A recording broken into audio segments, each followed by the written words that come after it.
Bismillahirrahmanirrahim. Assalamualaikum warahmatullahi wabarakatuh. Bismillah, alhamdulillah, wa syukurillah ala nikmatillah, wa la hawla wa la quwata illa billah. Amma ba'du. Puji syukur marilah kita panjatkan kehadiran Allah Subhanahu wa taala atas segala limpahan nikmat, taufik, hidayah serta inayahnya. Alhamdulillah,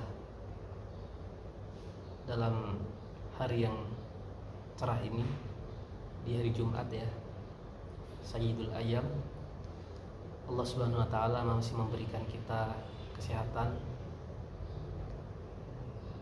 kesempatan. Alhamdulillah, kita masih diberikan akal pikiran yang masih bisa untuk mensyukuri nikmat-nikmatnya. Alhamdulillah, pada hari Jumat ini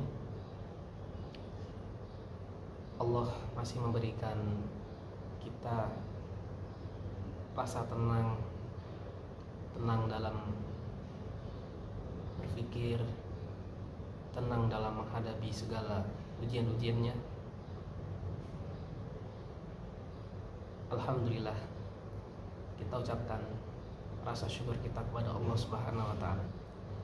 Salawat dan salam semoga tercurah limpahkan kepada junjungan kita Nabi Muhammad sallallahu alaihi wasallam yang telah membawa kita minadz dzulumat ilan nur, dari jalan kegelapan menuju jalan terang benderang. Kita berdoa semoga kelak di yaumil qiyamah kita mendapatkan syafaat beliau, amin Allahumma amin. Pada kesempatan kali ini saya ingin sharing tentang kitab Adabul Alim wal Muta'alim karya Syekh Hadratus Syekh Hasyim Asy'ari. Semoga Allahu yarham, semoga Allah mengampuni dosa-dosa beliau. Pada kesempatan kali ini saya ingin sharing di bab yang kelima ya, Al-Babul Khamis. A'udzu billahi minasyaitonir rajim. Bismillahirrahmanirrahim. Al-Babul Khamis, yaitu bab yang kelima, fi adabil alimi fi haqqi nafsihi. Fi adabil alimi, yang di dalam kitab ini yaitu kitab Adabul Alim, fi haqqi nafsihi, yaitu fi adabil alimi fi haqqi nafsihi, adab orang yang berilmu terhadap dirinya sendiri. Wa fihi 20 adaban, yang di dalam kitab ini yaitu di bab kelima itu ada 20 adab orang yang berilmu terhadap dirinya sendiri. Al-awwalu, yang pertama, ayyudima, melanggengkan atau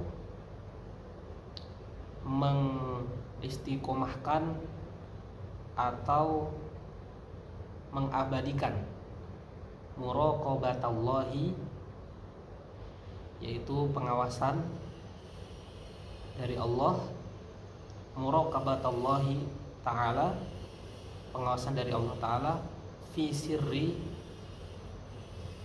baik di dalam tempat yang sunyi, wal alaniyati, wal alaniyati, maupun tempat yang ramai. Maksud dari yang pertama ini yaitu kita diberikan Allah Subhanahu wa taala akal pikiran untuk senantiasa berpikir, kemudian meyakini kebesarannya.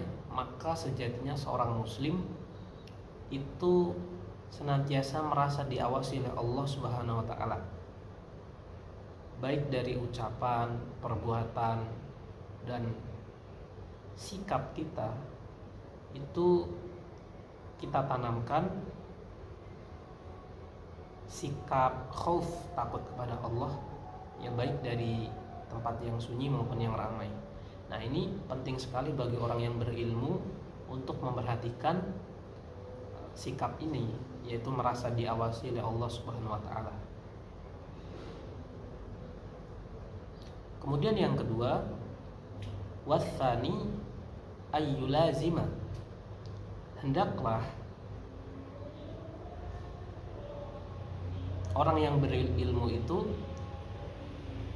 khaufahu ta'ala, itu takut terhadap Allah Ta'ala, fi jami'i harakatihi, ya, terhadap segala perbuatan gerakan anggota tubuh, wa sakanatihi, dan diamnya, wa aqwalihi, dan ucapannya, wa af'alihi, dan perbuatannya. Fa innahu aminun, maka sesungguhnya orang yang diberi amanah alama ustuda'a,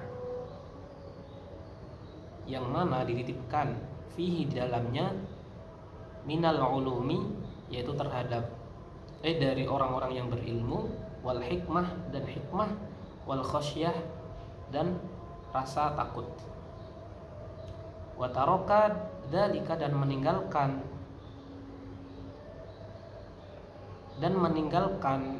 atau mengabaikan anjuran tadi, minal khiyanah. Maka menurut kitab ini itu dianggap berkhianat. Maksudnya gimana? Di dalam yang kedua ini, itu orang yang berilmu dia harus yakin bahwa Allah itu ada, maka akan muncul rasa takut ketika melakukan perbuatan dosa, melakukan perbuatan kemaksiatan.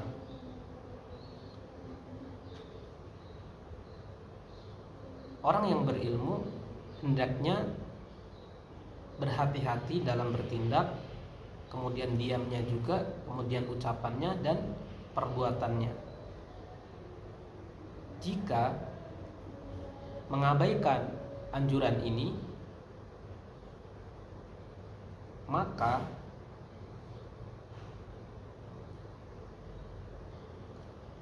dianggap berkhianat, artinya melalaikan, ya.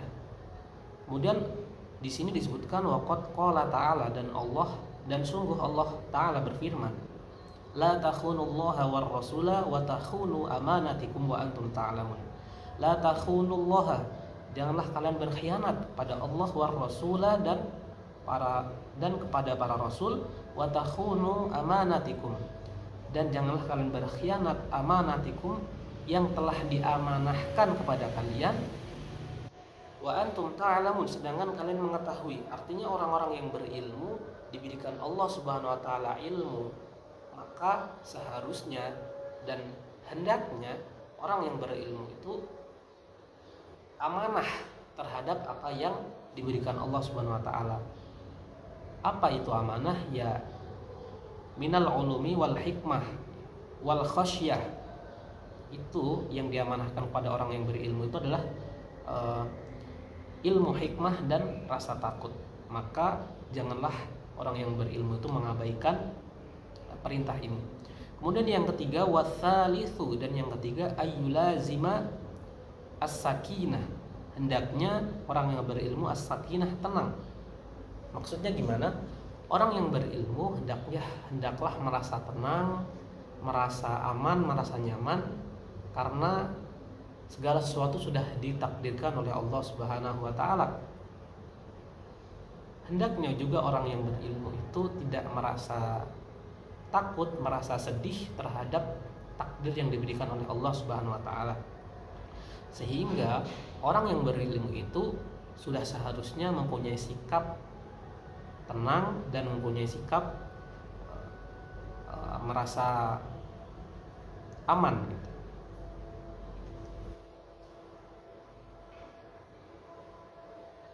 Kemudian yang keempat, warabi'u, yang keempat, ayyulazima al-wara'a, hendaklah orang yang berilmu itu mempunyai sikap wara', sikap kehati-hatian, di dalam setiap perbuatan, sikap maupun ucapan.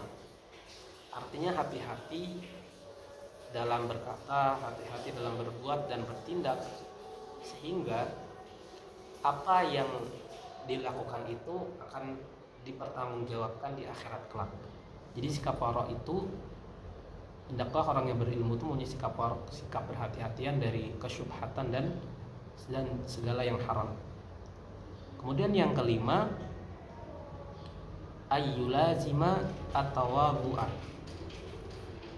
Hendaklah orang yang berilmu itu mempunyai sikap tawadhu. Artinya apa? Artinya orang-orang yang berilmu itu hendaknya mempunyai sikap tawadhu, yaitu sikap rendah hati, tidak sombong, kemudian tidak merasa paling benar, kemudian selalu menerima segala sesuatu yang ditakdirkan oleh Allah Subhanahu wa taala. Mungkin itu saja bab yang kita pelajari di Adabul Alim wal Muta'alim. Kurang lebihnya mohon maaf.